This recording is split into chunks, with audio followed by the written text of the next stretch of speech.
warahmatullahi wabarakatuh. Nama saya Dudi Nugraha. Saya dari kelas Ikom A2.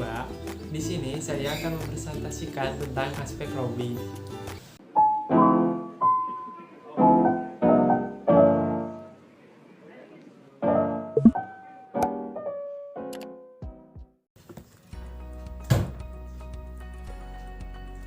Yang pertama,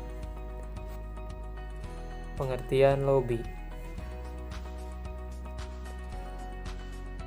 Melobi merupakan usaha yang dilaksanakan untuk mempengaruhi pihak-pihak yang menjadi sasaran agar menjadi sudut pandang positif terhadap topik pelobi. Dengan demikian, diharapkan dapat memberikan dampak positif bagi pencapaian tujuan. Kegiatan melobi bisa jadi sama pentingnya dengan pengembangan kompetensi profesional. Lobby, suatu upaya pendekatan yang dilakukan oleh suatu pihak yang memiliki kepentingan tertentu untuk memperoleh dukungan dari pihak lain yang dianggap memiliki pengaruh atau wewenang dalam upaya pencapaian tujuan yang ingin dicapai. Lobby juga suatu kegiatan dari orang-orang yang berusaha untuk mempengaruhi orang lain untuk suatu tujuan tertentu, baik itu sebuah lembaga pemerintahan maupun suatu organisasi tertentu. Yang kedua, mengapa lobby penting? Lobby sangat penting dalam kehidupan berorganisasi. Artinya dapat kita gunakan untuk mengukur tingkat kekuatan internal kita, citra yang ditangkap publik serta kredibilitas dan akuntabilitas di hadapan pihak lain. Lobby juga diperlukan untuk memuluskan berbagai proses yang sedang dilakukan.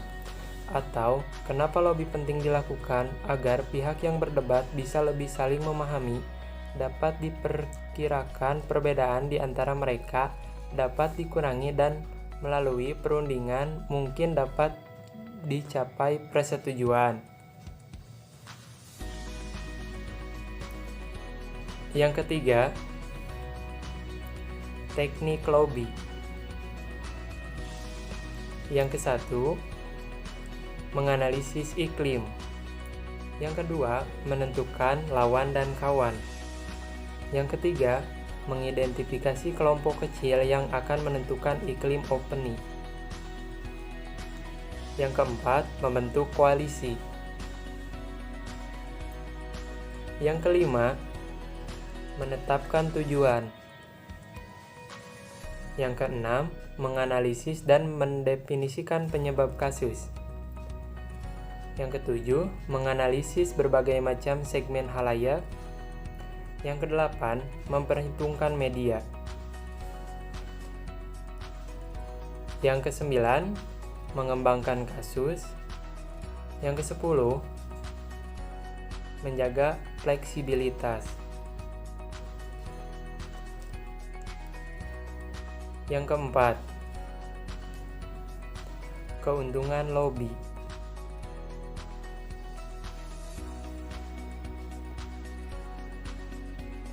Keuntungan lobby mempercepat proses birokrasi, memperpendek waktu penyelesaian masalah, serta mengurangi resiko kerugian yang akan diterima dan yang lainnya seperti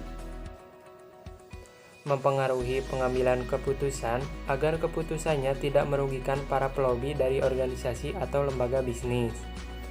Yang kedua, lobby juga berfungsi untuk menafsirkan opini pejabat pemerintah yang kemudian diterjemahkan dalam kebijakan perusahaan. Yang ketiga, memprediksi apa yang akan terjadi secara hukum dan memberi rekomendasi pada perusahaan agar dapat menyesuaikan diri dengan ketentuan baru dan memanfaatkan ketentuan baru tersebut. Yang keempat, menyampaikan informasi tentang bagaimana sesuatu kesatuan dirasakan oleh perusahaan, organisasi, atau kelompok masyarakat tertentu. Yang kelima, meyakinkan para pembuat keputusan bahwa pelaksanaan peraturan membutuhkan waktu untuk perizinan.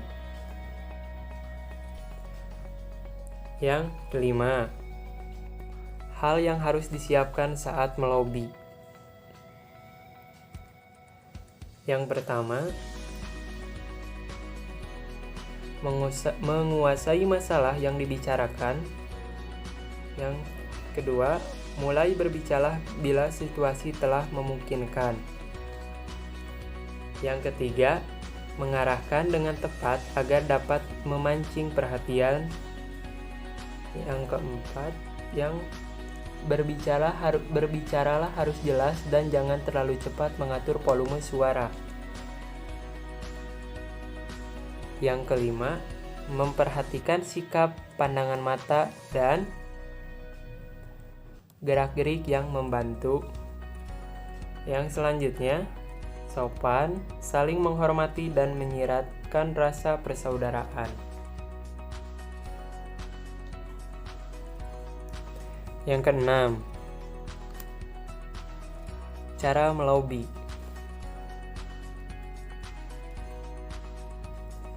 Yang pertama, tidak langsung. Lobby bisa dilakukan dengan cara tidak langsung. Hal ini mengandung pengertian tidak harus satu pihak atau satu orang yang berkepentingan menghubungi mendekati sendiri pihak lain yang mau dilobi. Selanjutnya, pendekatan itu bisa dilakukan dengan perantara pihak lain atau terutama yang dianggap punya akses atau mempunyai hubungan yang dekat dengan pihak yang dilobi. Selanjutnya, dalam hal ini, maka suatu hal yang sangat penting diperhatikan oleh pihak yang melobi adalah kepercayaan atau kredibilitas pihak ketiga yang dijadikan perantara atau penghubung tersebut. Selanjutnya, kendala lain, jangan sampai gara-gara lobbying yang dilakukan dengan menggunakan jasa pihak lain atau pihak ketiga justru merusak hubungan yang sudah ada karena kesalahan atau ulah pihak ketiga tersebut. Dan yang terakhir, kendala lain dalam menggunakan cara tidak langsung adalah pihak ketiga atau perantara tersebut tidak selalu menguasai atau mengerti permasalahan atau objek yang jadi sasaran. Cara lobby selanjutnya, yang kedua, secara langsung. Berbeda dengan cara tidak langsung, maka di sini pihak yang berkepentingan harus bisa bertemu atau berkomunikasi secara langsung dengan pihak yang dilobi. Dengan kata lain, pihak-pihak yang terlibat bertemu atau berkomunikasi secara langsung, tidak menggunakan perantara atau pihak ketiga. Cara langsung ini jelas lebih baik daripada cara tidak langsung. Tetapi kendalanya adalah yang A. Pihak-pihak yang terlibat tidak selalu saling mengenal. Yang B. Tidak semua orang mempunyai kemampuan berkomunikasi dengan baik. Yang C. Kesan terhadap pribadi tidak selalu sama dengan kesan terhadap lembaga. Jelasnya, seseorang mungkin saja kurang suka atau kurang menghormati orang tertentu, tetapi terhadap lembaga yang dipimpinnya, dia tidak masalah. Dalam hal seperti ini, tentu akan lebih baik apabila yang melakukan lobby adalah orang lain atau staf pada lembaga tersebut. Cara lobby selanjutnya yaitu yang ketiga, terbuka.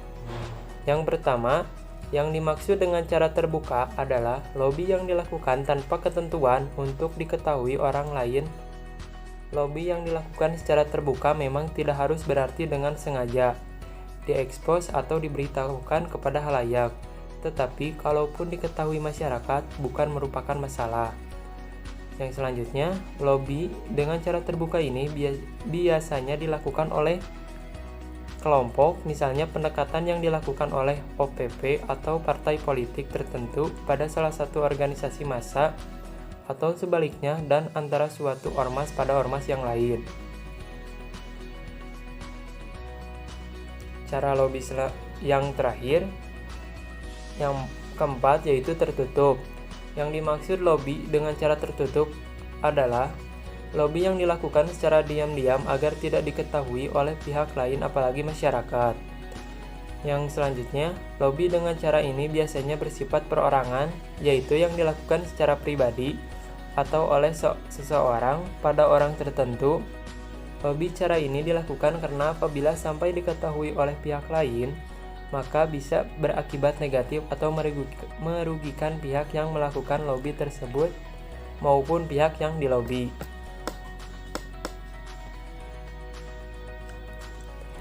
Yang ketujuh, Karakteristik melobi. Yang pertama, bersifat tidak resmi atau informal, dapat dilakukan di luar forum atau perundingan yang secara resmi disepakati. Yang kedua, bentuk dapat beragam, dapat berupa obrolan yang dimulai dengan tegur sapa atau dengan surat. Yang ketiga, waktu dan tempat dapat kapan di mana saja sebatas dalam kondisi wajar atau suasana memungkinkan. Waktu yang dipilih atau dipergunakan dapat mendukung dan menciptakan. Yang terakhir, pelaku atau aktor pihak yang melakukan lobi dapat beragam dan siapa saja, yakni pihak yang berkepentingan, dapat pihak eksekutif atau pemerintahan, pihak legislatif, kalangan bisnis, aktivis LSM, tokoh masyarakat atau ormas, dan atau pihak lain. Selanjutnya, arah pendekatan dapat bersifat satu arah. Pihak yang melobi harus aktif mendekati pihak yang dilobi. Pelobi diharapkan tidak bersikap pasif atau menunggu pihak lain sehingga terkesan kurang perhatian. Selanjutnya, bila dibutuhkan dapat melibatkan pihak ketiga untuk perantara. Terima kasih. Wassalamualaikum warahmatullahi wabarakatuh.